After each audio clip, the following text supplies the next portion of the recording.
সকলের জন্য জানাচ্ছি আমরা এইখানে একটা পানির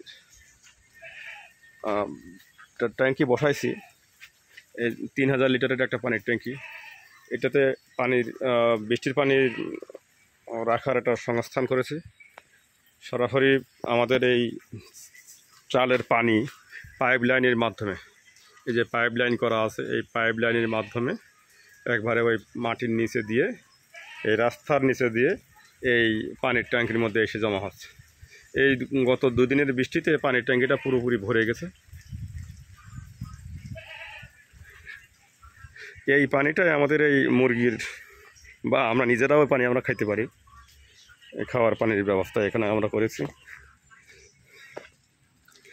আর এই কুল গাছের অবস্থা, এখন প্রচুর বৃষ্টি হচ্ছে, ক্ষেতের মধ্যে প্রচণ্ড পরিমাণে ঘাসে জমে গেছে।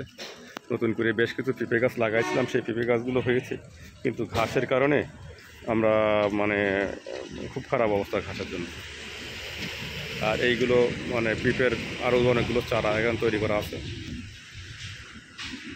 আর দেখতেছেন এই একটা গাছে পেঁপে আছে, আরও পেঁপে হয়েছে কয়েকটা গাছে। আমাদের কদবেল গাছে একটা ফল আসছে, নতুন গাছে কদবেল হয়েছে। আগামী বছর থেকে আরও বেশি কদবেল হবে। আর ঘরের অবস্থানটা দেখায়, পুরো চালের পানিটা একেবারে সব পাইপ লাইনের মাধ্যমে, বৃষ্টি হলেই পানিটা পাইপের মাধ্যমে পুকুরের আমাদের পানির ট্যাঙ্কিতে জমা হবে।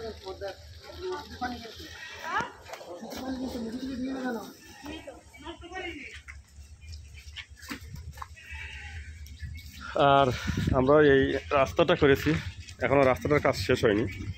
আমাদের মেন রাস্তা থেকে আমাদের ঘর পর্যন্ত, রুম পর্যন্ত একটা ইটের সোলিং রাস্তা তৈরির কাজ চলতেছে। আমরা এখনও অল্প কিছু ইট লাগবে, এই পর্যন্ত করতে পারছি। আর এখনও এইখান থেকে রাস্তা পর্যন্ত এইটুকু একটু সমস্যা আছে, এটুকু আমরা এই বৃষ্টির কারণে করতে বন্ধ আছে। বৃষ্টিটা থেমে গেলে আমরা এটা করে ফেলব। দেখতেছেন কয়েকদিনের বৃষ্টিতে পুকুরের পানি একেবারে ওভারফ্লো হয়ে গেছে। একটা নতুন গাছের পেঁপে হয়েছে এবছর। এই গাছটাতে আগে ছিল কিন্তু কম ছিল, এবার মোটামুটি ভালো হয়েছে। আর আমাদের এই আমড়া গাছেও অল্প এই বছর অল্প কিছু আমড়া হয়েছে। দেখতে পাচ্ছেন এখানে এই গাছেও অল্প কয়েকটা আমড়া হয়েছে।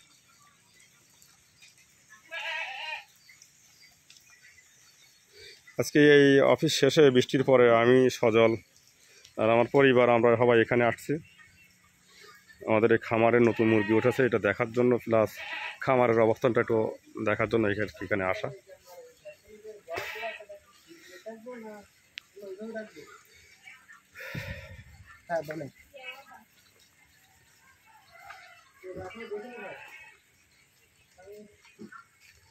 তো এই হলো সার্বিক অবস্থা আজকের এখানের।